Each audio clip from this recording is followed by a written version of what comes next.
ఇదే టిఫిన్ బయట తినాలంటే ఏమన్నా ఎంత అవుతుంది సుమారు? ఏమన్నా పోనీ ప్లేట్ 20 రూపాయలు వేసుకున్నా కూడా అంత క్వాలిటీ రాదు కదా. అది సార్. అమ్మ మీరు చెప్పండి ఈ రోజున ఈ రుచి రాదు. 3 ఇడ్లీలు 20 రూపాయలు అక్కడ. ఈ రుచి రాదు. బాగానే ఉంది. ఈ రుచి రాదు. బాగానే ఉంది. జగన్మోహన్ రెడ్డి గారి గతంలో ఎందుకమ్మా తీసేయడం, ఆయనకి ఏం ఉపయోగపడింది? ఉపయోగపడ్డాయి ఎంతడు ఇదే ఎక్కువ. కూడా తండ్రి పేరు మీద కూడా పెట్టుకోలేదండి. ఏంటి 5 సంవత్సరాలు ఏడిపించారు పేదవాడిని. పనులు లేక, ఇసుక లేక, ఏంటి లాక్డౌన్ పడి మరీ దారుణం. అందుకే కదండి ఈసారి ఏంటి ఈయన మాట అన్నాడంటే మాట తప్పడు. ఆయన మాట నిలబెట్టుకోలేదు.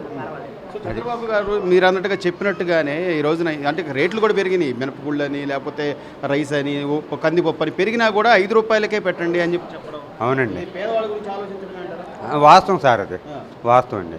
ఏంటి 10 సంవత్సరాల కిందట ఆయన 5 రూపాయలు చేశాడు, ఇప్పుడు 5 రూపాయలు చేశాడు. బస్సులు ఫ్రీ పెడుతున్నాడు. ఏంటి ప్రతిదీ న్యాయమే చేస్తున్నాడండి. చేస్తాడండి.